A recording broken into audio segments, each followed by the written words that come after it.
Hello, Uganda. Good evening and welcome to this edition of On the Spot.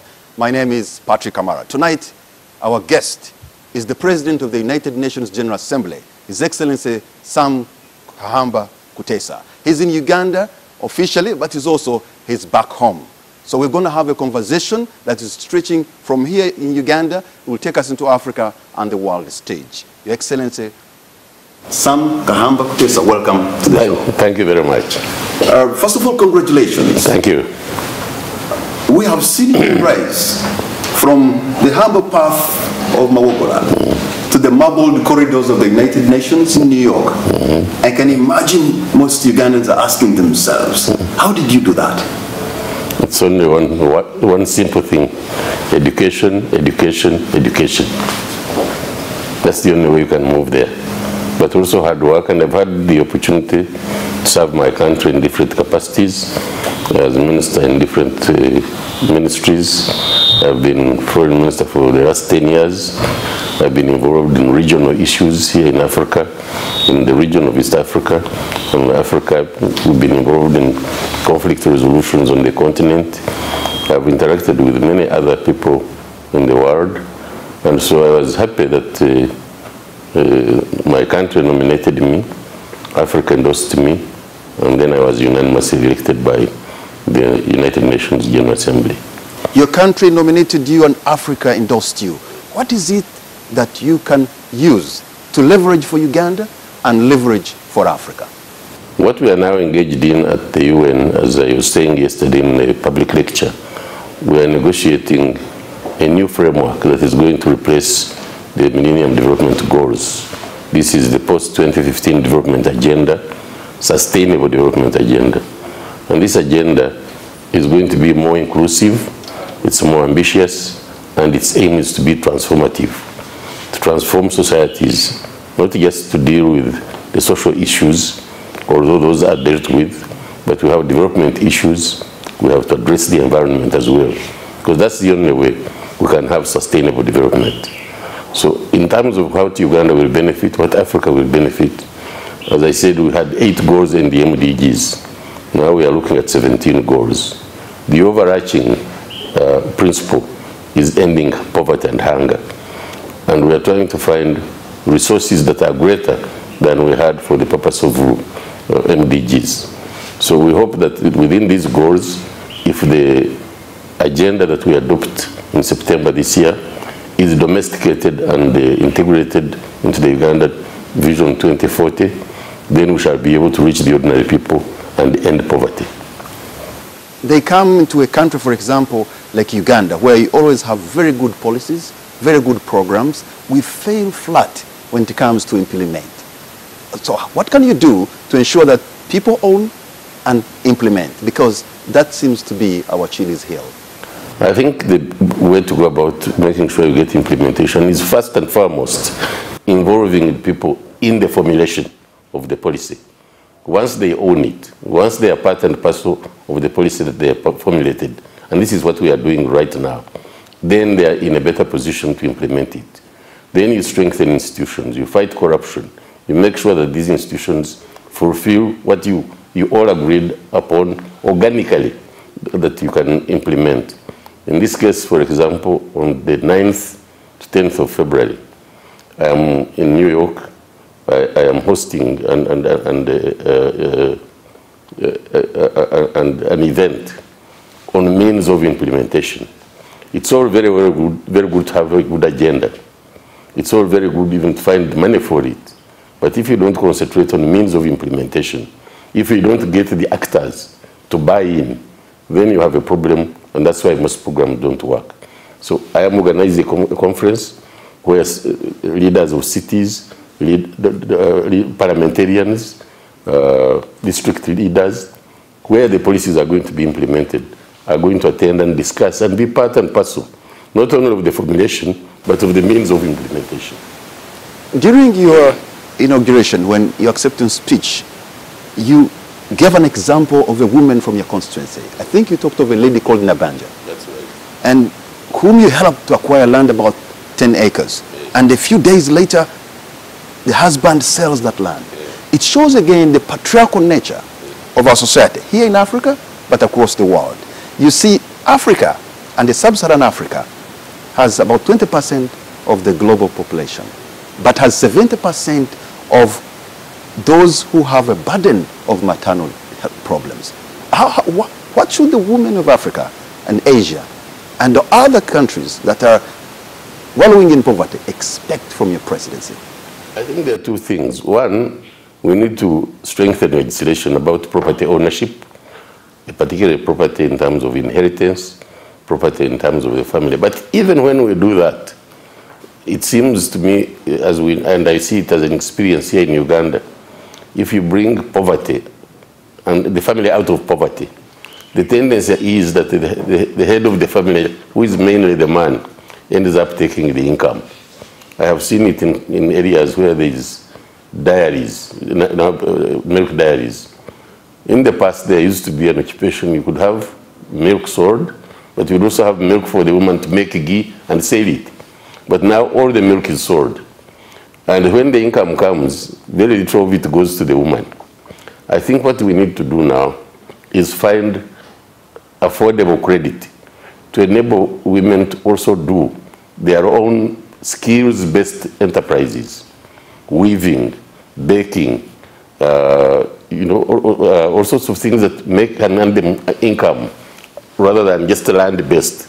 Because if you think about this Nabanja woman, if she had her own other income, for example, she had a bakery and was able to sell bread, the income would come directly to her. But when she sells, the land is owned in the names of the husband, the husband can do anything with the land. Apart from legislation, I think we can also help women to undertake skills-based, not necessarily land-based enterprises. Your constituency has all of a sudden expanded from Mawogola, I don't know how many times, but to stretch the entire globe, from Kiribati to Mongolia. And people have unique problems. And there are those who would want to see their power, they are felt at the United Nations. For example, the UN is considered as an institution for the bigger powers, catering for the interests of the bigger nations. When are we going to see an African nation with the veto powers? Well, this has been a long-standing problem. As I was saying in my public lecture, at the time of the formation of the United Nations, which is 70 years ago, only Ethiopia in Africa was an independent country. Since then, we have 54 independent countries. So we are not part of the formula in the formulation of the institutions that govern the United Nations. We only are in the General Assembly and maybe ECOSOC. But the heart of the matter, where decisions about peace and security of the world are discussed, is the UN Security Council. And there's been talk about reform of this for years now. What I am doing in my term, during this session, is to move the reform process forward. I'm moving from just repeating our positions, our demands, to a text-based negotiation, so that we have a text on which we are negotiating. How, if you are talking about numbers, how many, if we want to increase the Security Council membership, by how many, what powers, what veto, even veto. I am myself not in favor of veto, because veto is undemocratic. It means one country can stop the 15 moving ahead when they agree. I would rather the veto is removed and we have a majority situation. But our argument as Africa is, as long as the veto is there, then Africa should also have it until we all democratize the institution. So we are talking about equal membership. If you become a member of the Security Council, you should have all the privileges that every other member has, and not just temporarily. Because you know we do go to the Security Council as African countries, but for a period of 2 years, and then another one comes in. But even in those 2 years, you don't have a veto. So the reforms we are making that are on the table in this session is to move from stating and restating our own positions, which in my view is now like a broken record, and move on to text-based negotiation. So we have seen the bigger powers intervene in different nations around the world at their own whim. I give you a case in point is Libya, a country that was at peace, developing, and even helping Africa. They intervened, and Libya was destroyed and has never come back its way it was. And there could be many others. And yet, there are some other legitimate questions or concerns where they could have intervened, like Syria, and they choose not to. So when you meet them in the marbled corridors of New York, what do you tell them? Well, first of all, I think the situation of the case of Libya is tragic almost in a Shakespearean sense. And I think that this is really greed-led. These countries went in not just to change democracy, not even to stop genocide, to bring democracy. No, they went in for oil and the spoils. And I think Libya now is in a position that is worse off than when Gaddafi was in power. Because it's a state, it's a failed state. The same thing has happened in Iraq. Ostensibly, they went to Iraq to get weapons of mass destruction. And they were not there. And where is Iraq now? I think changes, democratization, should all be bred from within. The moment you impose it, it won't work. And this, I think the evidence is awash now. That when solutions are imposed on countries, there is no the solution doesn't hold because the country is not prepared. And democratization is itself a process. It's not an event. You don't say, I have removed Gaddafi, therefore there is democracy. Not immediately. Our African solution to that, which was proposed by the AU at the time, was to get Gaddafi to have a transitional government in which he would be, but other forces to be brought in, political forces in the country. And it was rejected. And these superpowers intervened to the detriment of the country. What are we saying? We are saying now, let us all be in the Security Council, where we can say, no, you can't move it here. That will be the solution. We have an African giant, an economic giant as well, in the name of Nigeria, which is suffering with the Boko Haram. Would you propose some kind of a regional intervention because Nigeria's Boko Haram issue is increasing by the day? Yes, I think a regional intervention would be a useful route to take now, largely because it looks to me as if Nigeria is not able to handle it alone. But also, it's a fallout. Boko Haram is a fallout of the things that happened in Iraq, in Syria, in Libya. There was a cache of arms that was grabbed by extremists who are now Boko Haram, who are ISIS, and all these arms, this region is awash. It's not just Nigeria, Niger, Mali, you saw the case of Mali. All these countries are being destabilized by arms that were stolen from Libya when there was this intervention. So it is absolutely important that the region takes hold. I think we've been able to use our region here to correct certain situations. For example, the situation in Burundi was brought peace was brought by the region. The example of what is happening in the DRC, part of it is because of ICGLR, the regional intervention. IGAD is engaged in South Sudan, and we hope that they are going to bring them to a solution. We are already in Somalia, we as a region, working with the international community. And you know, Somalia was a failed state, but now it may not be a flourishing state. It may be a struggling state, but it is a state. It is not just a complete failed clan-run communities. So I think the regional intervention, when you work with the international community, you can achieve more results than if the international community just comes to impose solutions. Let us, Your Excellency, move to the issue of the environment, because our globe is warming up. And if you even come here in Uganda, when you look at how people survive, they survive literally by cutting down the trees. And I want to explain this a little more. For people to have dinner tonight, 95% of those will have dinner prepared using biofuel or charcoal. That means the population is increasing, the trees are disappearing. We are in a self-destruction mode. It's beginning here. What can be done? Well, the answer, I think, is very clear. And this is what we're talking in the new framework of the development and sustainable development agenda. Rural electrification, transfer of technology, where you can use other like cooking stoves that do not need wood. Because you quite right, as you say, if you ask a mother today to make a choice between maintaining a forest or cutting wood to cook for his child, the choice is simple. She will cut wood and cook for her child. So it is important that now we have sufficient resources to have new technologies for preserving energy technologies, rural electrification. These are the solutions.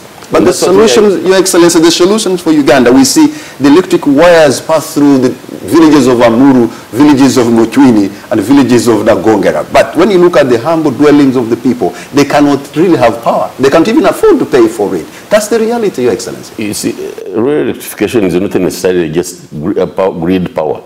You can have solar, you can have stoves, you can have cheaper but more energy-saving instruments. And this is what this agenda hopes to help communities purchase and use.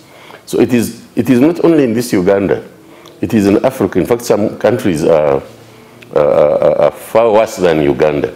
But even then, the problem has been resources. And I think that's why we are talking about financing for climate change. Financing for climate change needs mitigation. It means adaptation. It needs adaptation. And how do you mitigate the climate change? By saving forests. How do you adapt? You have to have new technologies. But these technologies need financing. And that's why we're talking about financing for climate change. Thank you very much, Your Excellency, Honorable Sam Kahamba Kutesa. We are going to take a break and we'll come back briefly to conclude our discussion. We'll be right back.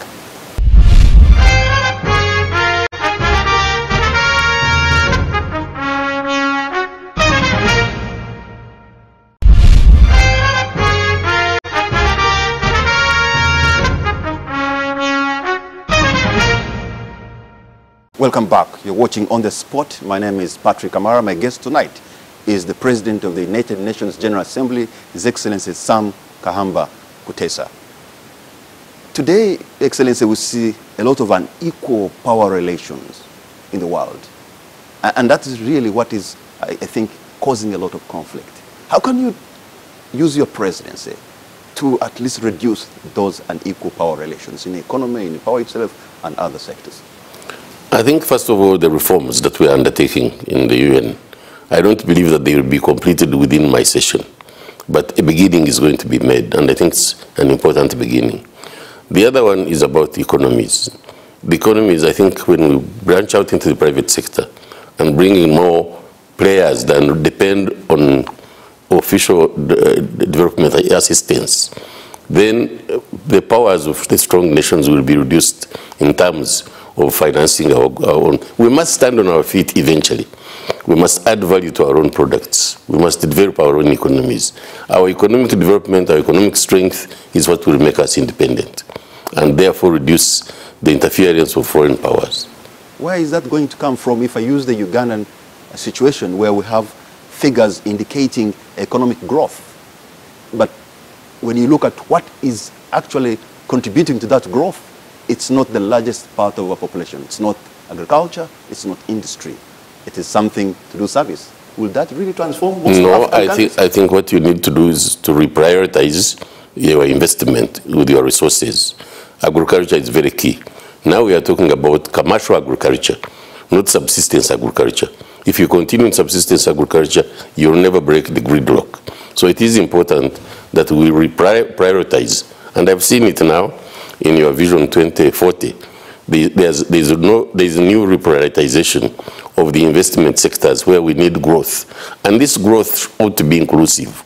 The world, as you are mentioning today, 1% of the world's population owns 50% of the wealth. So unless we reprioritize and have inclusive growth, the world itself is in danger. So even in a country like Uganda, we need inclusive growth. Now there may be growth, but we need more equality, more equitable distribution of wealth. You came to the presidency of the United Nations General Assembly when Uganda had just finished having a law against homosexuality. And it looks like Uganda was working out of out of sync with the rest of the world. I don't know whether you stand with the Ugandan views of majority Ugandans or the international community, which seems to be on the other side of the divide. I stand with the position taken by the United Nations on issues of homosexuality. Uganda as a country is a sovereign country. It has a right to its own legislations, but the UN has a policy on homosexuality, and we don't discriminate. I don't think even the Ugandan is talking about discrimination. I think the Ugandan law, the core reforms that may be necessary on promotion and exhibition. But otherwise, I think the penal code you have here in Uganda already outlaws homosexuality. In our conclusion, we have a problem with our neighbors in the north. When talking about South Sudan, you seem to be very optimistic that IGAD and other players will solve the problem in South Sudan. But really, we have seen every time the rebel chief and the two principals meet and sign an agreement, it is broken down that day. It is shattered that day. Yeah, I agree with you. How do you glue them together? I think one of the problems has been the region not acting in unison. One group comes to see one country and they take a position, then now the region has come together. South Africa, Tanzania, Uganda, Kenya, Ethiopia, Sudan itself, Djibouti, they have now agreed that they reunite the party. That's number one. Already they have agreed that they should have a transitional government. The question was who becomes president and who becomes prime minister. It has been resolved that the president shall be Salva Kiir, who was elected. And the prime minister could be Riek or his nominee. But I think that there's going to be a meeting in Addis Ababa in the next few days, and these two groups will be forced to come together because that's the agreement they have signed. And lastly, I know you are a politician and you've been a minister, member of parliament, and now president of the UN General Assembly. Is that the ceiling for you? You mean in terms of going up? Yes. Oh, I'm happy as a minister. What is your parting shot tonight on the show? Well, I'd like to thank Ugandans. I want to thank my continent, Africa, which endorsed me, and the UN. The work has just begun.